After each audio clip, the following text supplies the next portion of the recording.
গেছে জুমা থেকে জুমা পর্যন্ত শরীরকে সুস্থতা রেখেছেন, সেই মহান রবের দরবারে অনেক শুকরিয়া আদায় জানাই। অন্তর স্তর থেকে জোরে সোরে আলহামদুলিল্লাহ। আল্লাহ তাআলার দরবারে অনেক শুকরিয়া আদায় জানাই যে মহান রব্বুল আলামিন আপনাকে আমাকে শরীরকে সুস্থতা রেখেছেন, ঠিক না? আল্লাহ তাআলার দরবারে শুকরিয়া আদায় জানাই যে মহান রব্বুল আলামিন আপনাকে আমাকে যতদিন দুনিয়ার মধ্যে বাঁচায় রাখেন।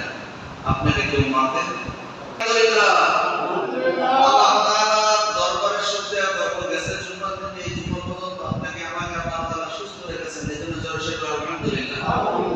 পবিত্র কালামুল্লাহ থেকে একটি আয়াত তেলাওয়াত করেছি, 13 থেকে 14 পর্যন্ত সূরা আহকাফ 26 পারার ভিতরে আল্লাহ তাআলা বলেন, ইন্নাল লাযীনা ক্বালু রাব্বুনা আল্লাহু সুম্মা ইসতাকামু ফালা খাউফুন আলাইহিম ওয়ালা হুম ইয়াহজানুন। বিশাল বড় ঘটনা, বিস্তারিত বলার কথা শুনলে শুধু শিরোনামগুলি বলে দিই, বিস্তারিত পরে।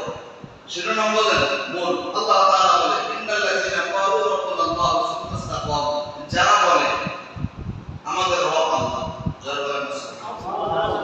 যারা বলে আমাদের রব আল্লাহ, কি বল?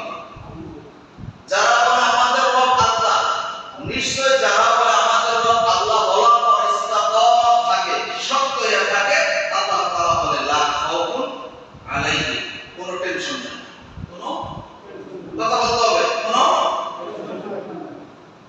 বাংলাদেশ পৃথিবীর কোন সরকার যদি কাউকে বলে তোর টেনশন নাই, ভয় নাই, কোনো চিন্তা নাই, তোর খুশ থাকবে, এই কথা বলে খুশ থাকবে। কিন্তু বাদশা কুলিল্লাহুম্মা মালিকান মুলকি তুতিল মুলকা মান তাশা ওয়া তানজিউল মুলকা মিম্মান তাশা ইন্না বাতশা রাব্বিকা লাশাদীদুল বাশশা। তিনিকে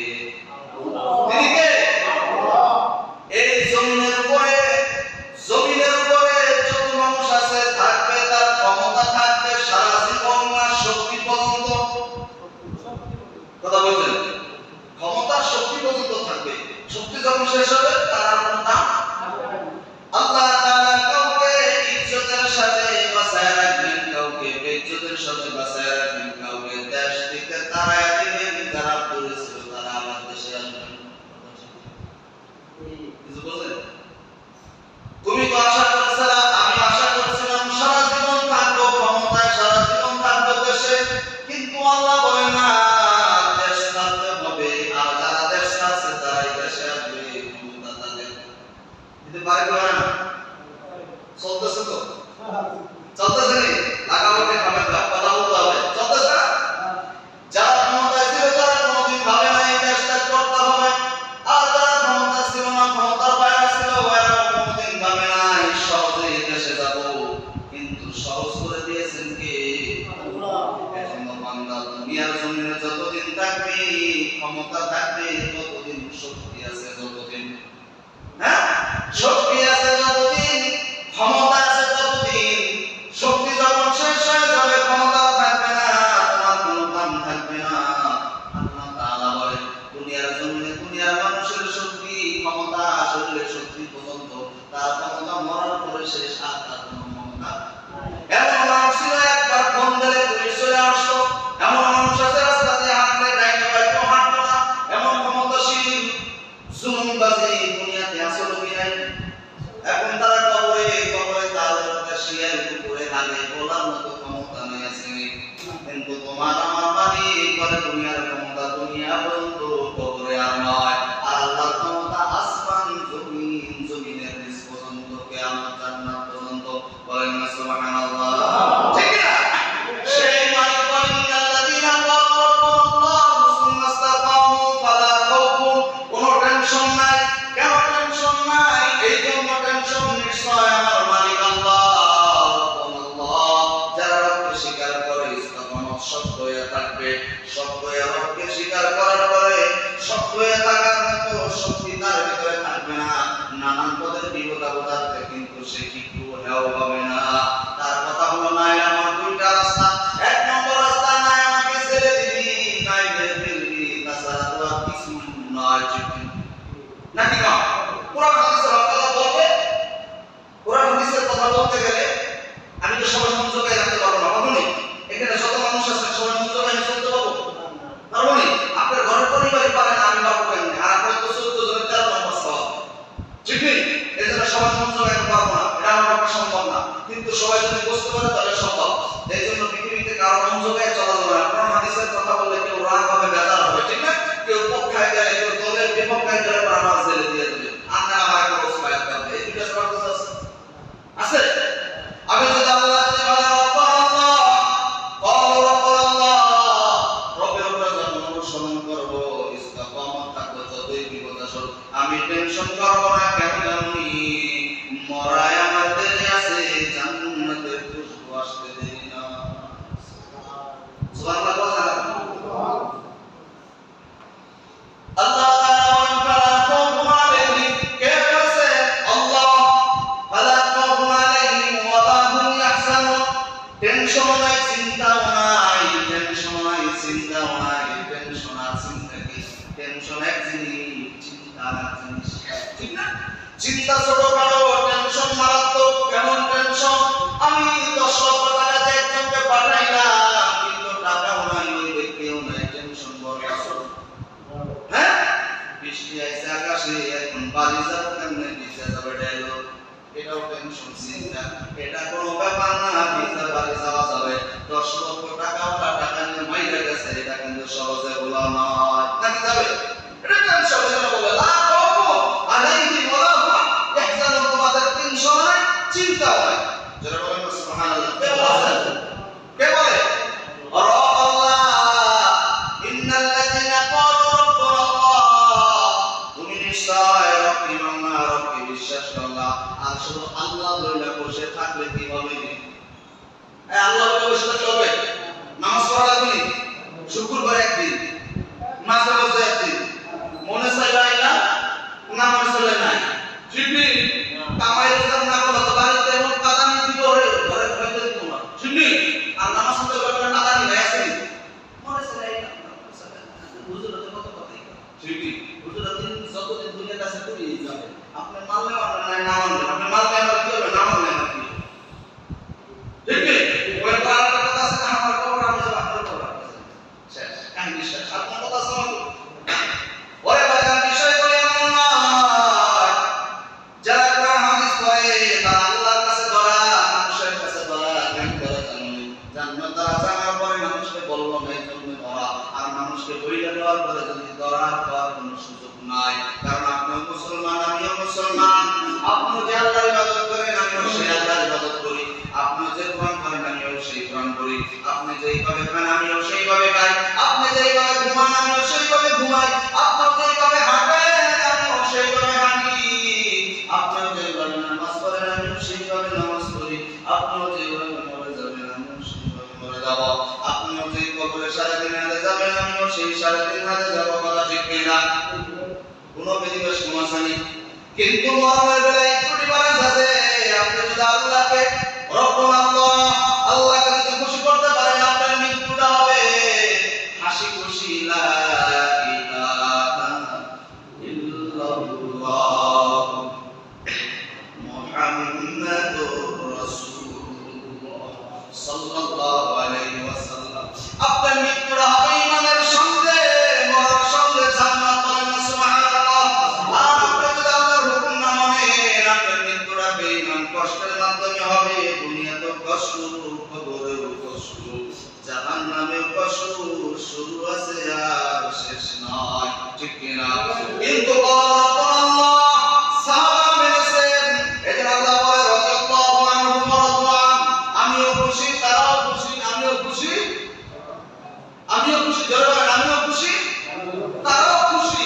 তাদের জন্য, সাহাবাদের জন্য। সাহাবারা অনেক কষ্ট করছে, কিরকম? আল্লাহর নবী যখন দাওয়াত দিয়েছে, ক্বালু রাব্বুল আল্লাহ, তার একটা হাদিস বলে, যখন এক সাহাবী, ছোট্ট মানুষ, 10 বছর আর থেকে 10 বছর বয়স, ওই ব্যক্তি সাহাবী হয় না, এখনো মানুষ সাহাবী হয়েছে তারা, যারা নবীকে দেখার পর নবীর উপর ঈমান এনেছে, নবী যেইভাবে বলেছে ওইভাবে কাজ করেছে, নবীর বিরোধিতা কোনো কাজ করে না, আল্লাহর বিরোধিতা কোনোদিন করে নাই। দুনিয়ার হাজার লোক যদি তাদের সামনে এসে তারা গ্রহণ করে নাই, নবী নিষেধ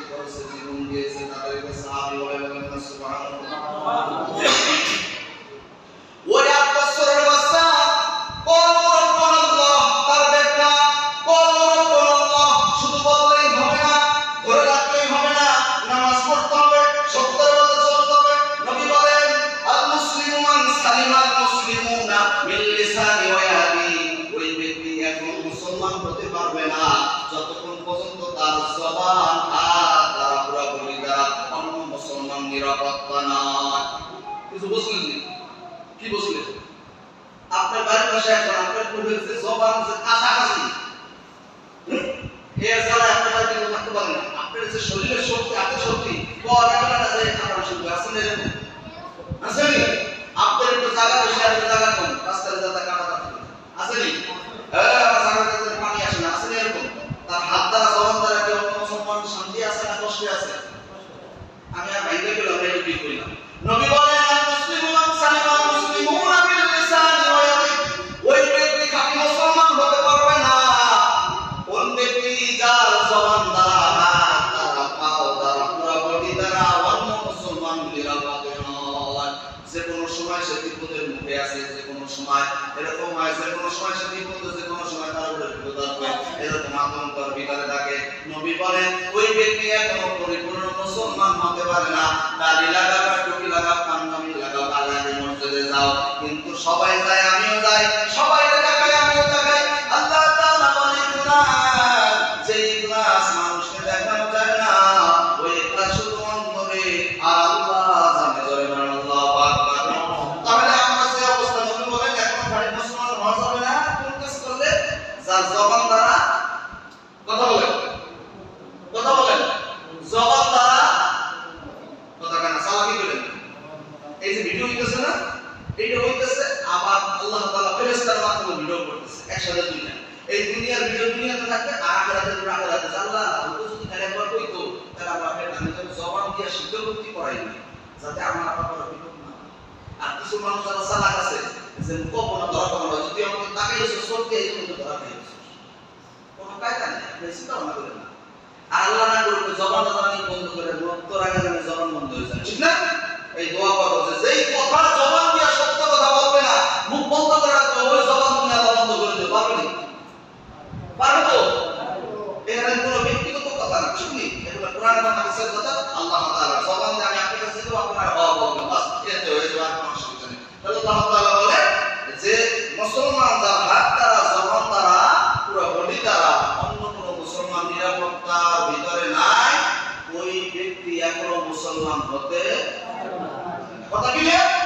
এবার আমরা বলেন ইন্নাল্লাযিনা আল্লাহ তাআলা বলেন ইন্নাল্লাযিনা ক্বালু রাব্বুনাল্লাহ। শোনো মানুষগুলি একবার তাকায় দেখো, এই আয়াত আমি আল্লাহ নাযিল করেছি মক্কা নগরীতে আমার নবীর উপরে। আমার নবী যখন কোরআনের দাওয়াত দিবেন, এখন নবুয়ত তার উপরে আসে নাই, কোরআনের দাওয়াত আসে নাই, কিন্তু নবী কোরআনের জন্য দাওয়াতের জন্য কেবল রেডি হইতেছেন।